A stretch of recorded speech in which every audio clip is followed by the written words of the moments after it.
Most of you have heard of the prophet Elijah. After completing his earthly service, this prophet is taken to heaven in a glorious manner. But what about Enoch? Many of us don't know much about Enoch, the person who will be directly taken to heaven, or as we know him, Prophet Idris. Today, we will delve into the 20th century Dead Sea Scrolls and the Book of Enoch, which stirs discussions in the realm of religions and its significance. Enoch is one of the most intriguing texts in the history of religions.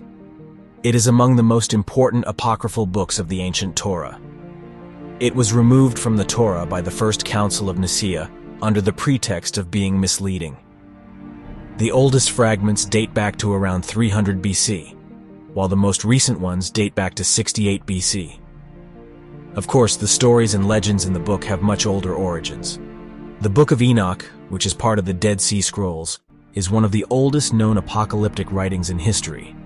The Book of Enoch contains unique stories about the origins of the Nephilim, why certain angels were cast out of heaven, intriguing explanations for the necessity of the Great Flood, and many other topics. Although figures like Kadir and Serhem are mentioned in both the Old and New Testaments of the Bible, they have never been included in the sacred texts of Christianity and Judaism. So, why were certain pieces of information from the Book of Enoch banned in synagogues and churches? Let's explore the answers to these questions together. Banned manuscripts. The Dead Sea Scrolls are ancient manuscripts discovered in various caves near the northwestern shores of the Dead Sea between 1947 and 1956. Most of these manuscripts are written in Hebrew, Aramaic, and Greek. Many scholars believe that they form the library of the sect that lived in Qumran. The Dead Sea Scrolls are of great historical, religious, and linguistic significance, and they are considered a cornerstone in the history of archaeology. This is because they include not only the oldest manuscripts included in the rules of the Bible, but also writings that are excluded from the Bible. Among the non-biblical manuscripts are works that were previously known only through translations or were entirely unknown. Sectarian manuscripts, Bible commentaries, religious legal writings, texts related to religious ceremonies, and prophetic insights are among the diverse topics covered. They also shed new light on the emergence of Christianity and Rabbinic Judaism. Ancient parchments found in various caves are generally composed of religious texts. However, one of the pieces from this vast archaeological treasure stands out: the Book of Enoch from Ethiopia. Its most significant feature is being the oldest known prophetic writing in history. Experts have concluded that the Book of Enoch was prepared in the 3rd century BC. For a clearer perspective, consider that the last book of the Bible, the Book of Revelation, is dated to 95 AD. The main reason for referring to the entire story of Enoch as the Ethiopian book is that the entire work is written in the ancient Ethiopian language. This also implies that the Book of Enoch is an integral part of the Ethiopian Church, which is fundamentally different from other Jewish and Christian communities around the world. The reason why the book has not been officially included in religious doctrines anywhere else is not only because of its religious nature, but also because it might contain certain information that could shake our overall worldview. Let's take a closer look. Prophet Enoch, Idris. In Islamic sources, there is limited information about Prophet Enoch, Idris, since he is mentioned twice in the Quran. In one instance, he is referred to as Idris the Eminent, because he was a very faithful prophet. We elevated his status to a high position. In another instance, remember Ishmael, Enoch, and Zulkifl. They were all patient individuals, and we admitted them to our mercy, for they were truly righteous people. Information about Enoch in Christian sacred texts is also quite sparse. In the Old Testament, he is mentioned briefly in a passage. The relevant passage in the book of Genesis states that he was the son of Jared. Jared, in turn, was a descendant of Seth, the 3rd son of Adam and Eve. Considering his lifespan of 365 years, it is evident that Enoch was significantly different from ordinary humans. On the other hand, this unusually long lifespan pales in comparison to the age reached by Enoch's children. For example, his son Methuselah is said to have lived 969 years. The Epistle of Barnabas emphasizes that Enoch was beloved by God and was called to be with God due to his dedication. In other words, this suggests that Enoch was allowed to ascend to the kingdom of heaven without experiencing physical death. This is where the official account in the Bible ends. To learn more about the background of this intriguing figure and the supernatural experiences he encountered, we need to explore the Book of Enoch. The Ascension of Enoch. As previously mentioned, Enoch was taken to heaven by God while still alive. However, the exact nature of this ascension is not detailed in the sacred scriptures. The Book of Enoch provides more insight into this matter. It is said that during Enoch's ascent to heaven, he was shown ancient divine and celestial mysteries. Furthermore, the expulsion of angels from heaven is also narrated in detail. According to legend, the angel Semyaza decides, along with some of these higher beings, to invade the earth. The angel's purpose is to seduce human women and father children with them. This mixture of earthly and celestial beings gives rise to giants. The giants bring chaos to the world, angering God. As a result, these angels are cast out of heaven. But that's not all. Both the fallen servants, fallen from grace in heaven, are cast into a blazing lake. Additionally, God decides to send a massive flood to wipe houses from the face of the earth. Confronted with their fate, the fallen angels plead for mercy, but it's too late. This is where Enoch comes into play. His task is to convey God's final decision to the fallen angels. After delivering the message, Enoch is taken by two angels and brought to heaven. During his ascent, he glimpses the divine realm. The divine realm. The expression divine realm can be somewhat misleading, as it holds different meanings in various religions and cultures. According to Enoch, the divine realm is seven-tiered, with the first level composed of clouds and stars, representing the celestial heavens. Here, Enoch also sees an ocean above the vault of heaven. The great flood will be brought forth by the waters from this ocean. On the second level, the fallen angels await their fate. The third level hosts the paradise mentioned in sacred scriptures, a place where the souls of individuals like prophets and sages reside. It is also the abode of Adam and Eve, though in the north of the third heaven lies hell, where sinners undergo punishment. This realm is intended for the God deniers and wrongdoers. After passing the sun, moon, the holy guardians and angelic sentinels, Enoch reaches the highest and most supreme point of the seven-tiered heaven.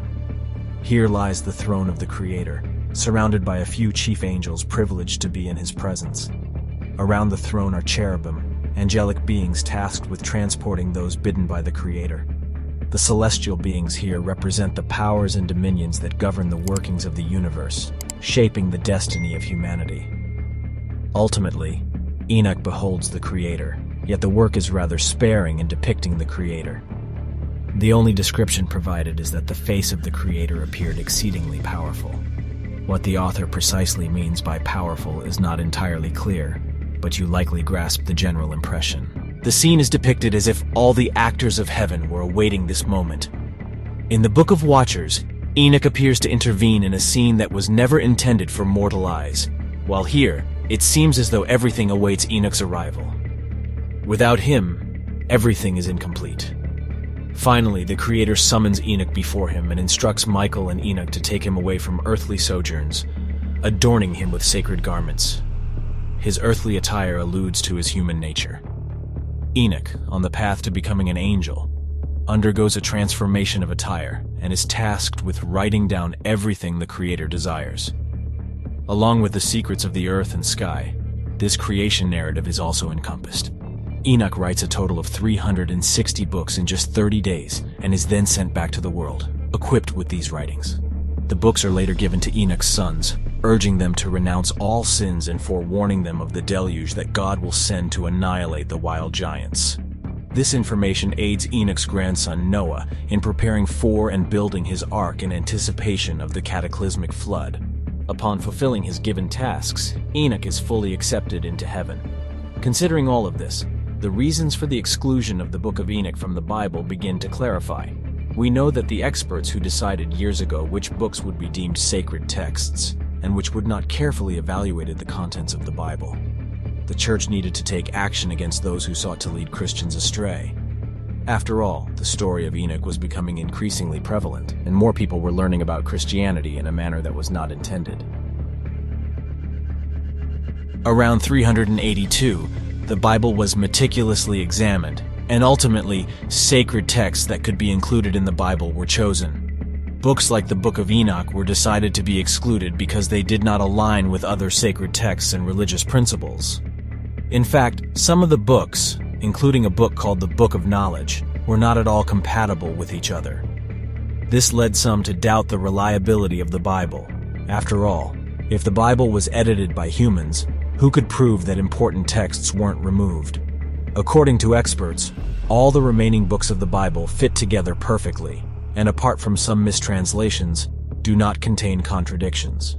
The books not included in the Bible, on the other hand, contradict each other in every way, and do not align with the other 66 books that have been proven to be authentic. As a result, a total of 15 books were removed from the Bible. The story of Enoch does not align with the other 66 books, and no ancient translations of the text can be found. This suggests that the book may have been written much more recently. The presence of Aramaic fragments of the book suggests that ancient Jews and some Christians were aware of the book, but there is no evidence, as is the case with most of the other books of the Bible, that the book was examined or authenticated by first-century Christians. Who do you think wrote this book? Hanok and Ancient Astronauts. There's a very peculiar theory circulating in recent years about why the Book of Enoch was excluded from the Bible. It seems that some people believe that the book was removed from the Bible as part of a global conspiracy. This conspiracy was discussed among every church in the world, and it was agreed upon to remove the Book of Enoch. According to this theory, the Book of Enoch is actually a story of abduction by mysterious aliens, rather than a text consisting of religious events. Even more intriguingly, supporters of the theory have validated the ancient alien visitation theories surrounding Enoch. Ancient astronaut narratives are based on the belief that ancient civilizations were regularly visited by extraterrestrial beings. So, God, the fallen angels, and the rebellious giants known as Nephilim. How did these fit with the views of this theory? The reason is that ancient astronauts interpreted the events recorded in the Book of Enoch slightly differently. For instance, the beings that came down to Earth and fathered children with human women were not God's servants from the Bible. They were aliens. Additionally, the figure referred to as God was not the divine creator, but the leader of extraterrestrial species.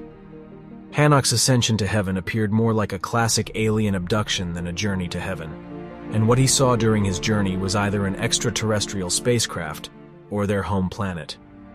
According to this intriguing theory, the Earth was not a global celestial body, but a flat disk.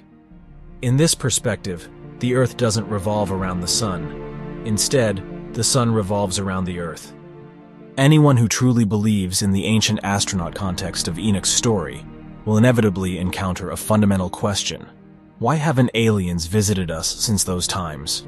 After all, they openly revealed themselves to humans in the past. In doing so, the inhabitants of Earth worship them as gods. Advocates of the theory believe that some extraterrestrial beings disobeyed their masters, engaged with humans, communicated with them, and shared knowledge. What do you think about all of this? Do the visits of aliens date back to before the Common Era, or are all of these just wild ideas believed by a fringe group? Don't forget to share your thoughts in the comments. A group of extraterrestrial beings may appear like this. As for me, I am just lonely human. Research and shocking news will continue. I'll see you again in the next video.